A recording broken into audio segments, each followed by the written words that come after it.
c'est Margot. Je suis oblate depuis 1 an de la communauté Saint-Jean. Aujourd'hui, on a fêté 2 nouvelles oblatures. C'était pour moi extrêmement important d'être présente aux côtés de mes sœurs oblates. Et c'est aussi une occasion de relire mon engagement et de rendre grâce pour cette première année d'oblature. Alors bonjour, je m'appelle Pauline. Voilà, j'ai fait oblature aujourd'hui, le 21 juin 2020. C'est une grande joie pour moi d'avoir fait cet engagement. J'ai un petit peu la voix qui tremble, l'émotion est encore là. Mais voilà, c'est vraiment une grande joie d'avoir fait cette offrande à Jésus de toute ma vie. C'est vraiment comme ça que je vois l'oblature. C'est un moyen pour me mener davantage à Jésus. Alors un oblat, concrètement, c'est quoi? Les 3 piliers, c'est d'abord la vie de prière. Donc au quotidien, une vie d'oraison, vivre de l'Eucharistie le plus souvent possible, vivre aussi entre les mains de Marie à travers la prière du chapelet. Concrètement, dans la vie quotidienne, ça donne quoi? Chaque matin, je me lève et je prie les laudes avec le psautier de la communauté, donc je suis vraiment liée à la prière de la communauté et à la prière de tous mes frères. Et puis ensuite, je prends un temps d'oraison et c'est ainsi que chaque matin, je me réengage et je remets mes pas, ma vie dans les mains du Christ et dans les pas du Christ.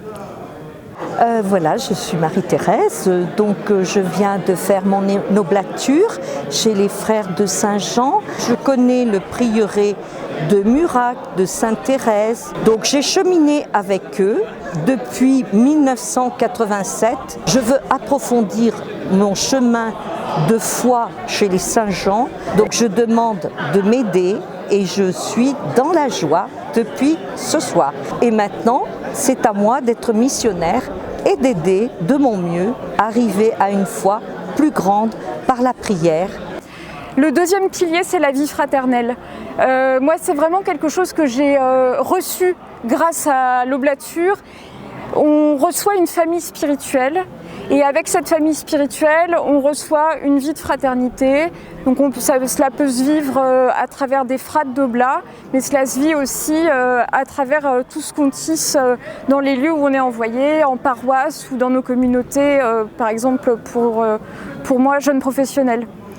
Et le troisième pilier, c'est l'apostolat, parce qu'un oblat, il rend amour pour amour au Christ, mais il est envoyé pour rayonner dans le monde de cette vie du Christ. Je voudrais vraiment remercier chacun et chacune qui était là aujourd'hui pour leur prière aussi, que je puisse être toujours et davantage envoyée pour témoigner de l'amour fou de Dieu pour chacun et chacune dans ce monde.